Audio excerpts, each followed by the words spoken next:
blame the government. I mean, he taught something that people had the right to believe or not to believe. They had the right to leave. I left. The FBI consistently pictured David's followers as brainwashed people who had no will. They never realized such deep belief was possible. The Davidians did not want to leave because they believed they were in the presence of God. We shoot before we understand. That they didn't have no will. They had enough will that they was willing to die for their cause. You see how misleading that the government would like to picture of all of them being the monsters. They were sick people. They needed help. That gets us in trouble.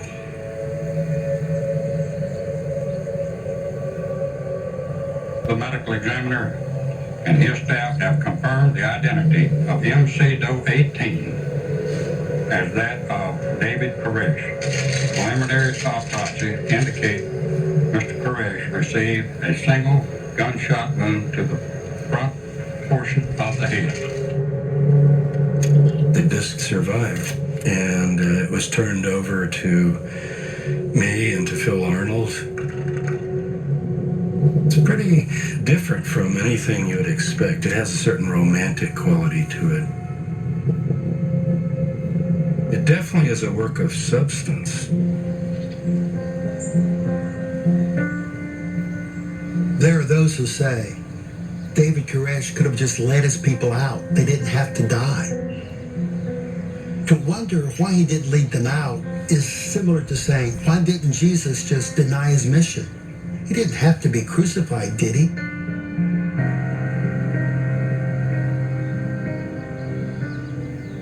I believe that David was an incarnation of God. Will he come back? Not in the human form that David was here last time. But will it be God? Yes. I was completely convinced, and I remain so, that David's calling, the things that he did, all were of God. God was asking him to become a sinner, just like he asked his own son to do. And he was willing to do it. He was willing to die for you and me. I believe David will return another day.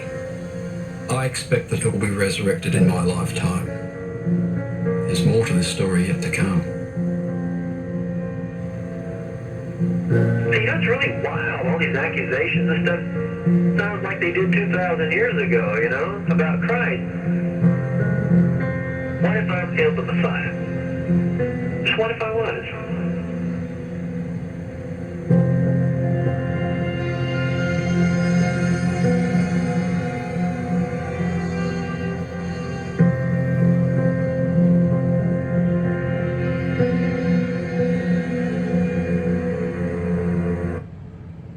I justify my findings that David Koresh was offbeat because he was committing immoral, sexual, perverted acts with other women as well as children during the time of all of this. And I'm not just talking about the 51-day siege. I'm talking about probably for 3 or 4 or 5 years that he was committing these acts of immoral, sinful activity. And if he was a true man of God, I really don't think that he would have been doing that, because that's going against the grain of a true, holy, righteous person that's trying to get close to God. It's sickening. The whole thing was sickening, and it unfolded right in front of the whole world. And of course, it was only a few people that actually, fine-tuned into it. Watch it every day on international news, ABC, CBS, or whatever. And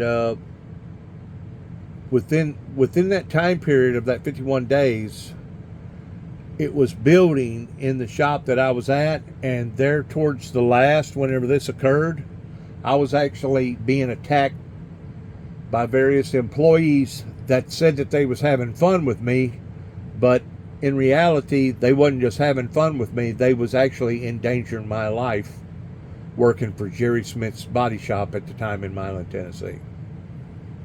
And I knew that. I knew what I was dealing with in that building during the time that I was dealing with it. And I guess that was probably one of the primary motives that motivated my wife and I at that time to go on ahead and selling the house there in Milan and moving to Jackson, because she was already working in Jackson, and it would cut out that, I think it was something like 22-minute drive. They was all good roads. You could probably make it in about 30 minutes to her workplace.